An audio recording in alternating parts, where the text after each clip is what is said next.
नमस्कार दोस्तों, राधे राधे, हरे कृष्णा। चीकोज रेसिपीज में आपका स्वागत है। तो आज मैं आपको सुनाऊंगी कार्तिक मास महात्म्य का 24वां और 25वां अध्याय।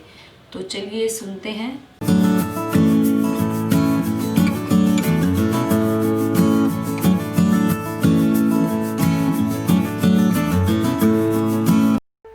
सब्सक्राइब करें चीको रेसिपीज़ को और बेल आइकन को टैप करें मेरी हर वीडियो सबसे पहले देखने के लिए। तो 24वां अध्याय इस प्रकार से है। लिखवा और निज दया से सुंदर भाव बताकर कार्तिक मास 24वां अध्याय सुनो सुधाकर। राजा पृथु ने कहा, हे नारद जी, आपने तुलसी के इतिहास, व्रत, महात्म्य के बारे में कहा। अब यह बताने की कृपा करें कि कार्तिक मास में क्या और भी देवताओं का पूजन होता है, यह भी मुझे समझाकर कहिए। नारद जी ने कहा, पहले समय में पर्वत के निकट कर्तिपुर में एक धर्मात्मा धर्मदत्त नामक ब्राह्मण रहता था। वह भगवान विष्णु के सब व्रत करता था। एक दिन कार्तिक मास में वह एक पहर रात शेष रहने पर जागरण करने के लिए भगवान विष्णु के मंदिर में हर प्रकार की सामग्री लेकर जा रहा था कि मार्ग में उसने एक बड़ी भयंकर राक्षसी को देखा, जिसके बड़े बड़े दांत, लपकती हुई जीभ और लाल लाल नेत्र थे। उसका शरीर नंगा और मांस रहित था। उस भयंकर राक्षसी को देखकर धर्मदत्त बुरी तरह कांपने लगा। अन्य कोई उपाय न देखकर उसने पूजा वाली थाली और जल का लोटा उसके ऊपर फेंक दिया, क्योंकि उसने भगवत नाम का जाप करते हुए वह सामग्री और जल का लोटा जिसमें तुलसी दल पड़ा था उसको मारा था, जिससे उसके जन्म जन्मांतर के पाप नष्ट हो गए और पूर्व जन्म याद आ गया। वह हाथ जोड़कर धर्मदत्त के चरणों में गिर पड़ी और बोली, हे विप्र, मैं पूर्व जन्म के कर्मों के फल से इस अवस्था को प्राप्त हुई हूँ। नारद जी ने कहा, हे राजन, उसे इस प्रकार प्रणाम करते देख अति विस्मित होकर धर्मदत्त ने पूछा, तेरी यह अवस्था किस कर्म के फल के कारण हुई है? तो तू पूर्व जन्म में कहाँ रहती थी? तेरा कैसा चरित्र था? यह सब मुझे बतलाओ। उस राक्षसी ने, जिसका नाम कलह था, कहा कि हे ब्राह्मण, सौराष्ट्र में भिक्षुक नाम का एक ब्राह्मण रहता था। मैं उसकी पत्नी थी। मेरा स्वभाव बड़ा ही निष्ठुर था। मैंने अपने पति का कभी भी भला नहीं चाहा, न उसे कभी भोजन दिया और ना ही कभी मिठाई खाने को दी। मैं प्रतिदिन उससे लड़ती झगड़ती रहती थी। मुझे इस प्रकार की झगड़ालू देख तथा नित्य प्रति की कलह से तंग आकर मेरे पति ने दूसरा विवाह करने का निश्चय कर लिया। यह सुनकर कि मेरा पति दूसरा विवाह कर रहा है, मैंने उसके विवाह से पहले ही विष खाकर आत्महत्या कर ली। मेरी मृत्यु के बाद यमदूत आए और मुझे गदा से मारते हुए यम के पास ले गए। यमराज ने मुझे देखकर चित्रगुप्त से पूछा, हे चित्रगुप्त, इसने क्या कर्म किया है? जो भी कर्म इसने किए हैं उनका फल तो इसे भोगना ही पड़ेगा। कलह ने कहा, हे ब्राह्मण, चित्रगुप्त ने यमराज से कहा, इसने अपने जीवन में कोई भी अच्छा काम नहीं किया है। यह अपने पति को सदा खराब भोजन देकर स्वयं अच्छा भोजन खाती रही है, इसलिए अब यह विष्ठा खाने वाली होगी। इसे अब सूकरी का जन्म दिया जाए। चूंकि यह अकेली ही पाक के बर्तन में भोजन करती थी, इसलिए यह अपने बच्चों को खाने वाली बिल्ली होगी। इसने अपने पति पर क्रोध करके आत्मघात किया था, इसलिए यह प्रेत योनि में जाएगी। अब आप इसको अपने दूतों द्वारा मरुस्थान में भेज दीजिए।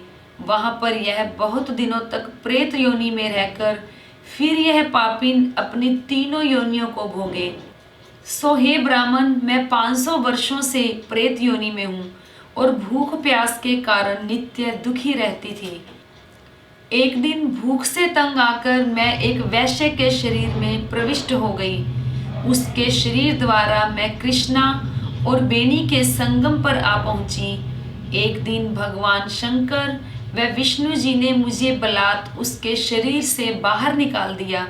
फिर आप मुझे दिखाई दिए। आपके लोटे में से तुलसी जल का छींटा मेरे ऊपर पड़ा, जिससे कि मेरे सब पाप नष्ट हो गए। हे द्विजोत्तम, अब आप मुझे यह बताइए कि आगे होने वाली तीनों योनियों और प्रेत शरीर से किस तरह से मेरी मुक्ति होगी। धर्मदत्त कलह की बात सुनकर उसके पिछले कर्मों और वर्तमान अवस्था को देखकर बड़ा ही दुखी हुआ। उसका दुख देखकर उसका चित्त पिघल गया। फिर उसने दुखित भाव से कहा। तो ये था 24वां अध्याय। तो अब सुनाती हूँ 25वां अध्याय। सुना प्रश्न ऋषियों का और बोले सूत जी ज्ञानी, 25वें अध्याय में सुनो श्री हरि की सच्ची वाणी। तीर्थ, व्रत और दान आदि के करने से सभी पाप नष्ट हो जाते हैं, मगर प्रेत योनि में रहने वाले को इसका अधिकार नहीं है। तुम्हारे दुख को देखकर मैं अत्यंत दुखी हूँ और तुम्हारा दुख दूर किए बिना मुझे संतोष नहीं होगा। तुम्हारे पाप बड़े भारी हैं, क्योंकि यह तीनों योनियां बहुत बड़े पाप करने वालों को ही प्राप्त होती है, और प्रेत योनि तो थोड़े पुण्य से नष्ट भी नहीं हो सकती। लेकिन मैं तुम्हें इस योनि से अवश्य छुड़ाऊंगा। इसीलिए मैंने जो कार्तिक का व्रत किया है उसका आधा पुण्य मैं तुम्हें देता हूँ, क्योंकि यज्ञ, दान, तीर्थ सब के सब निश्चय ही कार्तिक व्रत के पुण्य के समान नहीं है। देवर्षि नारद बोले, हे राजन, इतना कहकर धर्मदत्त ने उसको ओम नमो भगवते वासुदेवाय यह द्वादशाक्षर मंत्र सुनाया और तुलसी जल का छींटा उसके ऊपर छिड़का।